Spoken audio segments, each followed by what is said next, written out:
amadinhos, tudo bem com vocês? Estamos mais uma vez aqui no Cacau Palace Hotel e hoje para entrevistar uma pessoa muito especial.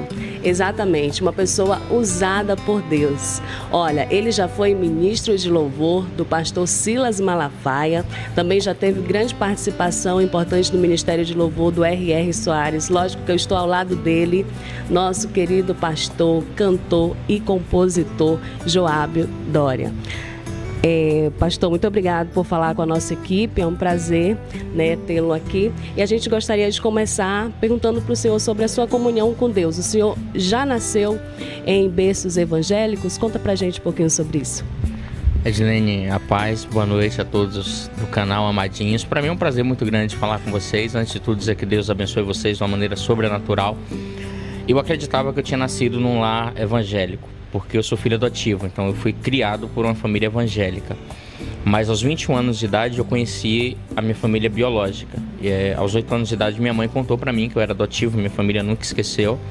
E mãe é quem cria, então na minha casa nunca teve essa diferença.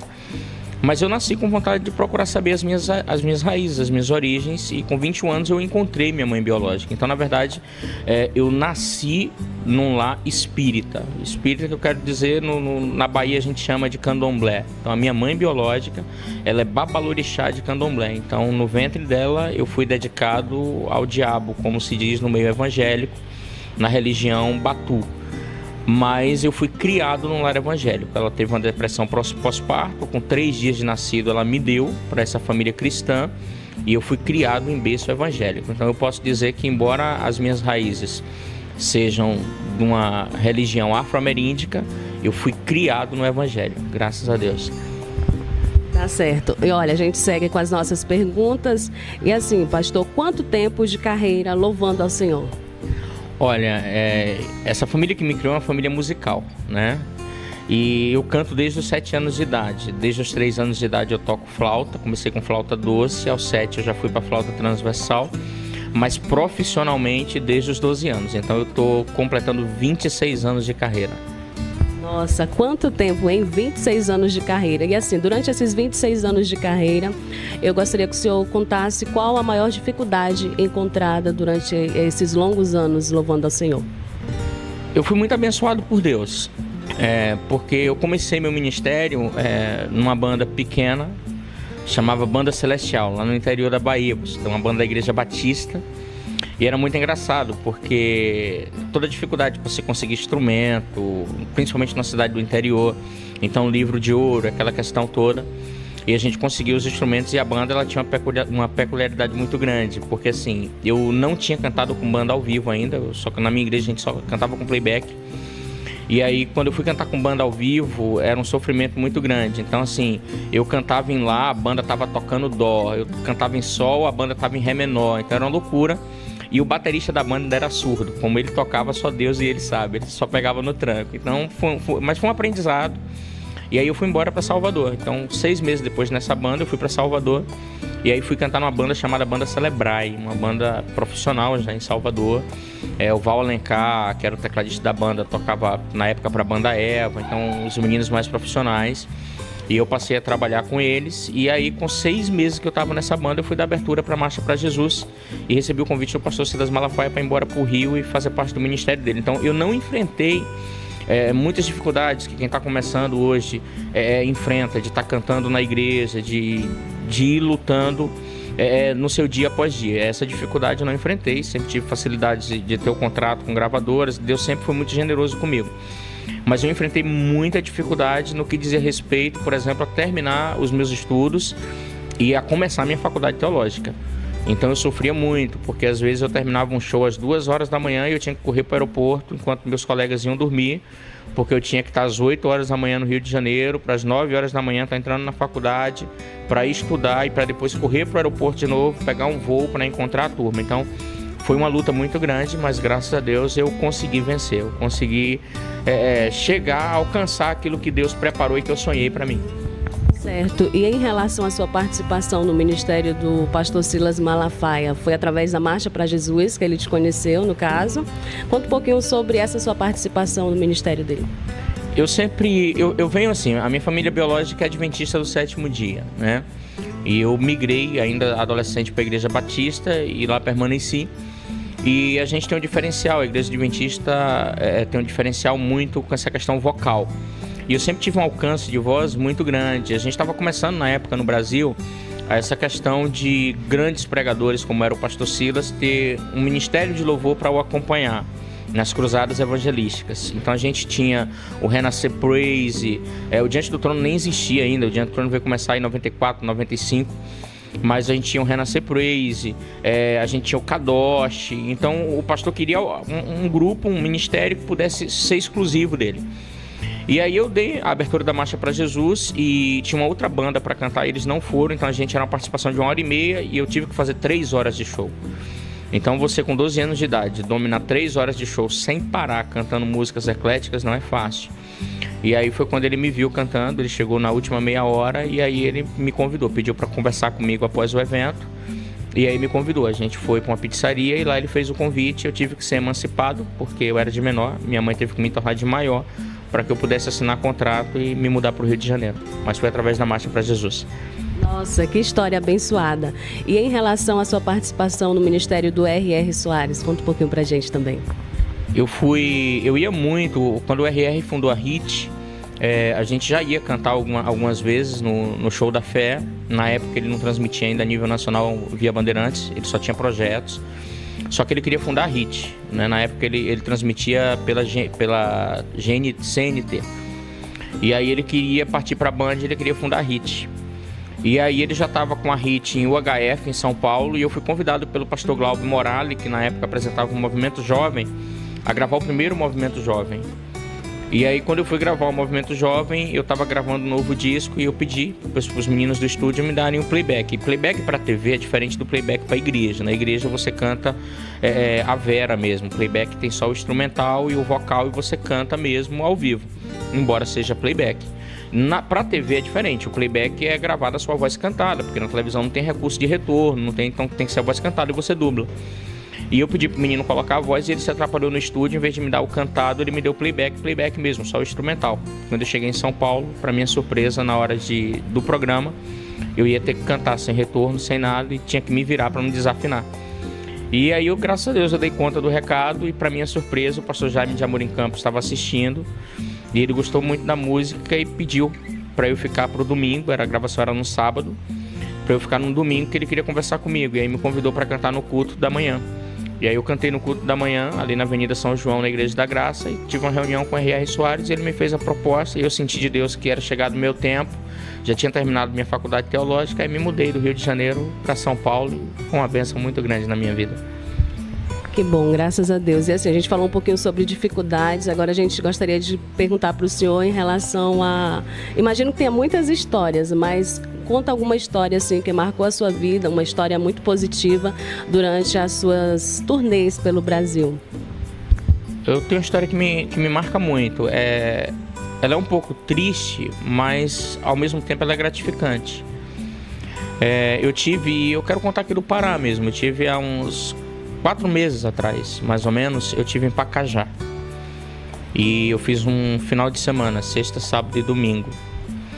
No sábado, no sermão de sábado, um jovem que era viciado em droga, ele resolveu se batizar. Só que ele não tinha largado o vício, e eu fui visitá-lo. E eu disse para ele que Cristo o libertava, que se ele confiasse, se ele acreditasse, Cristo iria libertá-lo, que ele podia entrar no tanque batismal e ser batizado, que além do perdão dos pecados, Deus iria livrar ele do vício. E ele acreditou nessa palavra de fé e foi batizado. Mas para minha surpresa, quando ele estava sendo batizado, um rapaz que havia 20 anos fora da igreja tinha me ouvido pregar antes do batismo. Enquanto eu cantava no apelo do batismo, ele entendeu que ele tinha que ser batizado também. E ele resolveu voltar para a igreja naquele momento, só que ele não queria esperar outro dia para ser batizado, ele queria ser batizado naquele momento, e a igreja não tinha roupa batismal. E ele resolveu ser batizado com a roupa do corpo. Eu fiquei sem entender nada, mas ele foi batizado e eu fui embora para a Bahia. E quando eu estava na Bahia, numa outra programação, eu recebi uma ligação dos irmãos de Pacajá, dizendo que 15 dias depois do batismo dele, ele havia sido assassinado. É triste uma pessoa perder a vida? Mas é impressionante o amor de Jesus. Eu vim de tão longe. Ele teve 20 anos de oportunidade, andou 20 anos por caminhos errados. E Deus, sabendo o que ia acontecer com ele, Deus preparou aquele momento com uma pessoa de tão longe para que ele tivesse novamente um encontro com Cristo, para que ele pudesse não morrer, porque quem morre em Cristo não morre, dorme no Senhor. E eu tenho a plena certeza que eu vou encontrá-lo para morar com ele nas mansões celestiais. Nossa, que forte. Estou toda arrepiada aqui, imagino que vocês também, porque realmente essa pessoa é abençoada, é muito bom estar com o senhor, é muito bom falar com você. E assim, eu gostaria também de lhe perguntar quais as expectativas, os projetos para 2019 em relação ao seu ministério de louvor. Eu brinco muito que muita gente diz assim, Deus escreve certo com as linhas tortas. Eu não acredito nisso, eu acredito que tudo tem um tempo de Deus. Eu estava preparando um novo CD, eu me propus a gravar músicas que marcaram, tanto que eu gravei Bem Querer, Milagre de Jericó, que foram músicas que nós gravamos no passado, eu fiz releituras dela, e eu queria fazer mais um CD de releitura para partir para um CD inédita. E depois eu ter cantado na Marcha para Jesus aqui em Medicilândia, para minha surpresa, na segunda-feira, meu ex-empresário entrou em contato comigo, me fazendo uma proposta para que eu gravasse um disco pentecostal. Embora eu tenha cantado músicas pentecostais, nunca foi meu estilo sempre foi louvor e adoração, uma coisa mais pop. E eu orei ao Senhor, eu disse, Deus, o meu ministério é teu, está nas tuas mãos.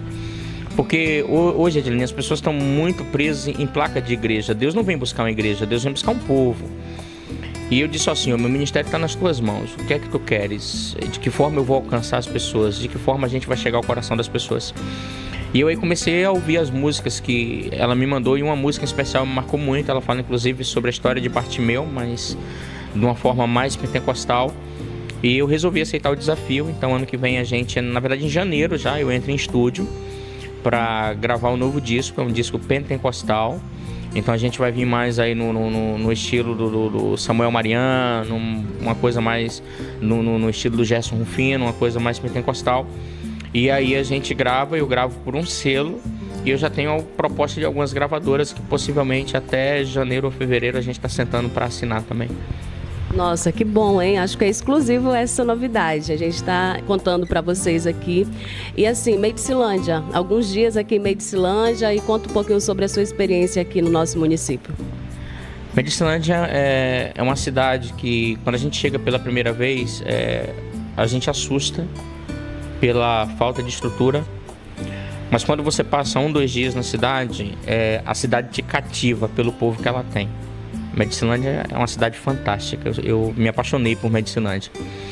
Fora a questão da população de Medicilândia, existe a questão das igrejas de Medicilândia. Medicilândia é uma cidade cristã, uma cidade do Senhor Jesus, e eu amei estar aqui, e amo porque vou estar mais vezes.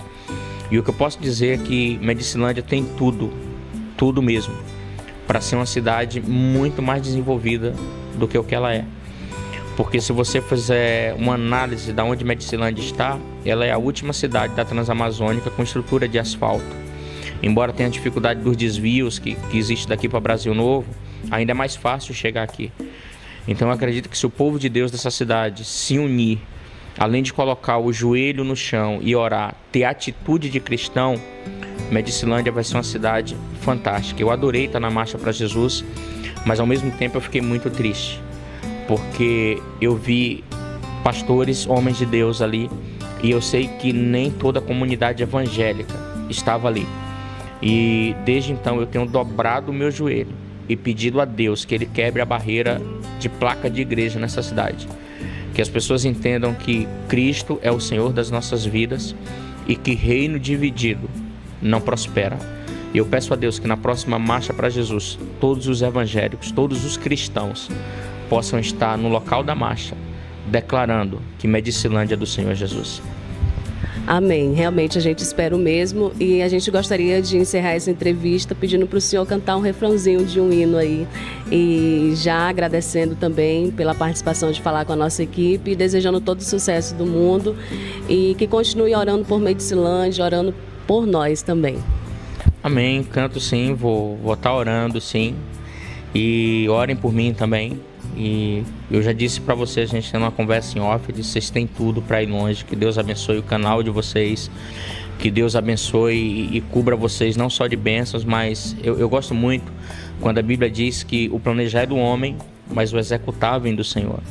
E o executar vem de Deus, porque Deus é sábio. Então que Deus dê sabedoria a vocês, porque inteligência a gente adquire, inteligência a gente consegue, sagacidade a gente consegue, mas sabedoria só Deus dá.